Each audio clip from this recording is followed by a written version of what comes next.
I, 26F, lost my mom to breast cancer when I was 14. The thing that hurts the most is that she had been perfectly healthy until she wasn't. It started with what we thought was just back pain, but within 6 months, we found out it had spread everywhere. Mom fought hard, but the cancer was aggressive. I still remember her last few weeks in the hospital. She was more worried about leaving me and Dad alone than about herself. That was just the kind of person she was. Dad, 52M, took it really hard. He and Mom had been high school sweethearts, married right after college. For 2 years after Mom passed, Dad barely functioned. He went to work, came home, and that was it. I basically lived off frozen dinners and takeout during that time. I learned to do my own laundry, pack my own lunches, and generally take care of myself because Dad was lost in his grief. Don't get me wrong, he loved me and tried his best, but losing Mom broke something in him. Things started changing when I was 16. Dad started seeing a grief counselor, and slowly, he began coming back to life. He started cooking again. Mom had taught him, helped me with homework like he used to, and we even started having our Sunday movie nights again. By the time I was 18, Dad was almost back to his old self. That's when he met Stella, 46F, through some mutual friends at a neighborhood barbecue. Stella was divorced with a daughter, Kelly, 24F, from her previous marriage. Stella worked as a real estate agent and had moved to our area after her divorce for a fresh start. She seemed nice enough, always smiling, bringing over homemade cookies, asking about my college plans. Kelly was quieter but polite. She was already in pre-med at the time and super focused on her studies. Dad and Stella dated for about a year before getting married. The timing worked out well because I was heading off to college anyway. I was happy for Dad. He deserved to find happiness again. During their dating period, Stella never tried to act like a replacement mom, which I appreciated. She kept a respectful distance while still being friendly. When they got married, I was already settled in my dorm at college 3 hours away. I'd come home for holidays and some weekends, and things were okay. Stella had moved into our house with Kelly, who was home during her breaks too. We were civil but never close, more like friendly acquaintances than family. I was fine with that arrangement. The thing about Mom's jewelry is that it wasn't just regular jewelry. It was a family heirloom set passed down from her grandmother. The main set includes a stunning gold necklace with rubies and diamonds, matching earrings, and a bracelet. The craftsmanship is incredible. They don't make pieces like that anymore. Mom used to tell me stories about how her grandmother wore it at her wedding, then her mother, and finally Mom. She would let me try it on sometimes when I was little, promising it would be mine one day. After Mom passed, Dad packed away most of her stuff but kept her jewelry in our family safe. He couldn't bear to look at her clothes and other personal items, but the jewelry was different. It was meant to stay in the family. Over the years, I'd occasionally look at the pieces, remembering Mom wearing them at special occasions. Last month, I got engaged to my boyfriend Jake, 28M. We've been together for 3 years, and he's amazing. He even asked Dad for his blessing before proposing, which meant a lot to both of us. We're planning a spring wedding next year, and naturally, I started thinking about Mom's jewelry. I always knew I wanted to wear it at my wedding. It was what Mom would have wanted. Last week, I visited Dad to talk about wedding preparations. Stella was there too, which was fine. We were discussing venues and dates when I brought up Mom's jewelry. The moment I mentioned it, the atmosphere in the room changed. Stella got this weird look on her face, and Dad suddenly became very interested in his coffee cup. That's when Dad dropped the bomb. Stella had been planning to give the jewelry to Kelly as a graduation present when she finishes medical school this year. I couldn't believe what I was hearing. Stella jumped in before I could respond, saying how Kelly had always admired the set and how meaningful it would be for her to have something special from the family since she didn't have any heirlooms from her dad's side. I lost it. I told them this was my mom's jewelry, meant specifically for me. Stella got defensive and said that after 8 years of marriage, she had as much right to family heirlooms as anyone else. She said Kelly deserved something special for her achievement, and this would make her feel more like a real part of the family. The argument got heated. I pointed out that Kelly wasn't even Dad's biological daughter and had no claim to my mom's family jewelry. Stella started crying, saying I was cruel to bring up biology and that I never accepted them as real family. Dad got angry at me for making Stella cry and told me to leave and cool down. I did leave, but I was furious. I called Dad later that evening and reminded him that Mom had specifically wanted me to have that jewelry. He acknowledged remembering that but said he had to consider everyone's feelings now. When I accused him of betraying Mom's wishes, he got defensive and said the jewelry legally belonged to him now and he could do whatever he wanted with it. I told him fine, but he shouldn't expect me at family gatherings anymore if he gives away my mom's jewelry to Kelly. He called me immature and dramatic. Now I'm staying at Jake's place, ignoring Dad's texts about talking things out. Stella has been posting passive-aggressive comments on Facebook about ungrateful stepdaughters who never gave her a chance, and Kelly texted me saying I'm just jealous because she's more successful than me. Jake thinks I'm completely right to stand my ground, but some of my friends say I'm being too harsh and should try to compromise. I don't see how I can compromise on this. It's my mom's jewelry, meant for me. Stella and Kelly have been in our lives for just 8 years, and they're trying to take away one of the few tangible connections I have left to mom. Ida for refusing to let this go? Update 1, it's been 3 weeks since my last post. First, I want to thank everyone who commented and offered support. After reading the comments, I decided to reach out to my mom's sister, Aunt Lisa. We've always been close but drifted apart somewhat after Dad married Stella. Stella never seemed comfortable when Mom's family visited, so the visits became less frequent over the years. When I called Aunt Lisa and told her what was happening, she was silent for a long moment. Then she said, "You don't know the whole story about the jewelry, do you?" She told me to wait and drove 3 hours to meet me in person. Aunt Lisa arrived with an old leather photo album and a stack of letters. She explained that the jewelry wasn't just a family heirloom, it was part of a formal tradition. My maternal grandmother had received the set from her mother, and when Mom married Dad, grandmother officially passed it to her with one condition: it must go to her daughter on her wedding day. This was a tradition that went back 4 generations in our family. Aunt Lisa showed me photos I'd never seen before, pictures of grandmother presenting Mom with the jewelry at her wedding. In one photo, Mom was crying as grandmother fastened the necklace around her neck. But the real proof was in the letters. Aunt Lisa had found a letter my grandmother had written to Mom about the tradition. The letter explicitly stated that the jewelry was meant for her granddaughter, me. I made copies of everything and went to confront Dad. I texted him saying we needed to talk and that I had important information about Mom's jewelry. He agreed to meet at the house. When I arrived, I found not just Dad and Stella, but Kelly too. Stella had this smug look like she thought this was going to be me apologizing. I laid out everything on the dining room table: the photos, the letters, the family history. Dad's face changed as he looked at the photos. I could tell he remembered that day. Stella tried to dismiss it, saying old traditions didn't matter anymore, but then she saw the letter. Her face went from dismissive to angry as she read grandmother's explicit wishes about her granddaughter inheriting the jewelry. That's when something unexpected happened. Kelly, who had been quiet until then, suddenly burst into tears and ran upstairs. Stella went after her, but not before giving me a look that could freeze hell.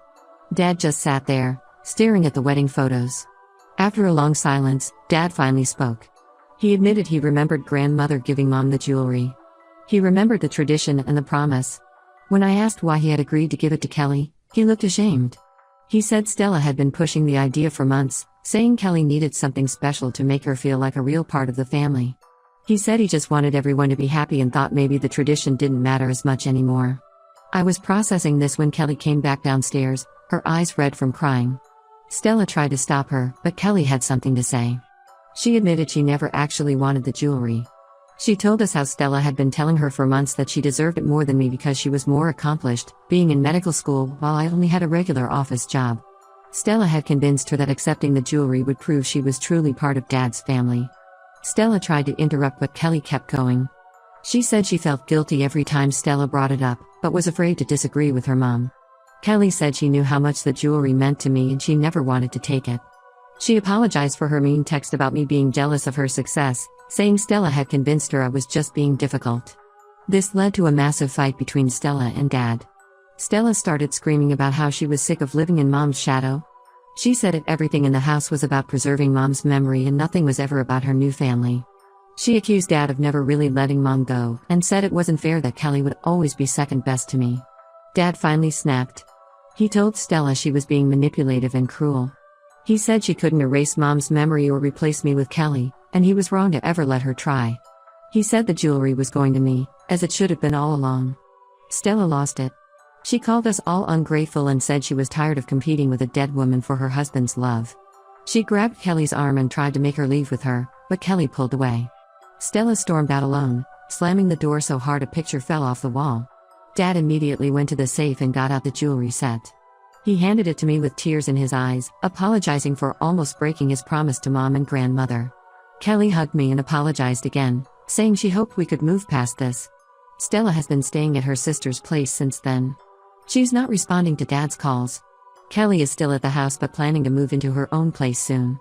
Dad seems lost, like he doesn't know how he let things get so out of hand. I have the jewelry now, safely stored at my place. Jake suggested we get a secure safe for it. Looking at it now, I can almost feel the history of all the women in my family who wore it before me. I know Mom would be happy it's with me, where it belongs. Update 2. 2 months have passed since my last update.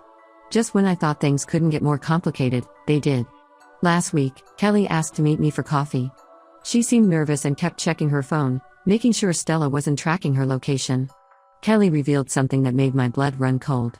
She discovered that Stella had been secretly selling off Mom's jewelry pieces from the safe for the past 3 years. She'd replace each piece with a fake replica that looked almost identical to the untrained eye. Kelly found out by accident when she overheard Stella on the phone with a jeweler, discussing the price for another piece. According to Kelly, it started when her medical school tuition increased. Her dad, Stella's ex, had promised to help but backed out at the last minute. Instead of telling Dad about the financial problems, Stella started looking through Mom's jewelry collection. She found a jeweler who specialized in vintage pieces and began selling them one by one. Kelly showed me pictures she'd secretly taken of Stella's text conversations with the jeweler. The text showed Stella had sold at least 12 pieces over the years. Each time, she'd buy a replica to replace the original, so no one would notice. She'd even taken photos of the original pieces to ensure the replicas looked identical. I felt sick. These weren't just valuable pieces, they were memories. Each piece had a story. The pearl earrings Mom wore to my first piano recital, the gold bracelet she got for her 30th birthday, the emerald pendant Dad gave her on their 15th anniversary, all gone. I drove straight to Dad's house. He was alone, as Stella was still staying at her sister's place after our last confrontation. When I told him what Kelly had revealed, he didn't believe it at first. He went to check the safe, taking each piece out carefully. Dad used to own a jewelry store before retiring, so he knew what to look for. Within minutes, he identified several fakes. The gold wasn't real, the stones were cubic zirconia, and the craftsmanship was modern, not vintage. His hands were shaking as he examined each piece. We called Stella immediately. She tried denying it at first, but when Dad mentioned getting the pieces professionally appraised, she broke down. She admitted everything. She'd sold almost all of Mom's jewelry except for the main set I had wanted for my wedding. That one was too well known in the family to replace without someone noticing. Stella tried justifying her actions. She said Kelly's education was more important than jewelry sitting in a safe. She claimed she was planning to replace the pieces with real ones once Kelly finished medical school and started earning. She even tried to blame Kelly's dad for backing out of paying for medical school. Dad was devastated. It wasn't just about the monetary value, those pieces were some of his last connections to Mom. Each one represented a special moment in their life together. Finding out that Stella had sold them and replaced them with fakes felt like losing Mom all over again. When Stella realized we'd found out through Kelly, she became furious. She called Kelly ungrateful and accused her of betraying her own mother. She said Kelly would never have gotten through medical school without her sacrifices. Kelly broke down crying, saying she never asked her mom to sell stolen jewelry for her education. She would have taken out loans if she'd known. Dad told Stella to leave and not come back. He said he needed time to think about everything. Stella tried to shift blame, saying she only did it because Dad never offered to help with Kelly's education. She said if he had treated Kelly like a real daughter, she wouldn't have had to resort to selling the jewelry. That was the last straw for Dad. He told her to get out and said his lawyer would be in touch. Stella left, but not before warning Kelly that she would regret choosing us over her own mother. Dad's staying with me now while he figures out what to do next. We're trying to track down some of the pieces through the jeweler's records, but most were sold to private collectors. The few we found are way out of our price range to buy back. Kelly's been amazing through all this. She offered to help pay to replace some of the jewelry once she finishes her residency, even though none of this was her fault. She's cut off contact with Stella and is staying with a friend until she can find her own place. The whole situation is such a mess. Not only did Stella try to take my wedding jewelry, but she'd been stealing and selling Mom's other pieces all along. Every time I think about those precious memories being sold to strangers, it breaks my heart all over again. Update 3. It's been 6 months since everything blew up, and I finally feel ready to share this last update. A lot has happened. Dad filed for divorce from Stella after discovering the full extent of what she'd done. During the divorce proceedings, we found out she hadn't just been selling Mom's jewelry, she'd been taking other valuable items from our house too. Dad's lawyer discovered Stella had sold antique silverware that had belonged to my great-grandmother, some of Mom's designer purses, and even Dad's collection of rare coins he'd inherited from his father. In total, she'd made almost $50,000 from selling everything over the years. She'd been careful to only take things that weren't used regularly, so we wouldn't notice them missing. The divorce has been messy. Stella tried claiming she had a right to half of everything since they were married, but Dad's lawyer found evidence that she'd been selling these items before they even got married.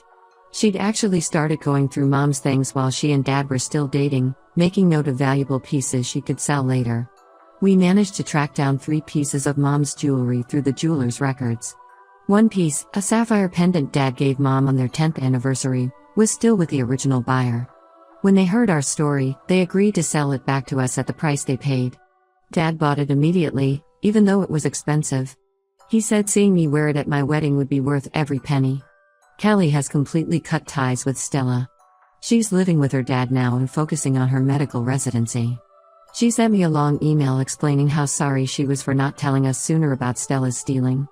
She said she'd suspected something was wrong for a while but couldn't bring herself to believe her mom would do something so terrible. I assured her none of us blame her.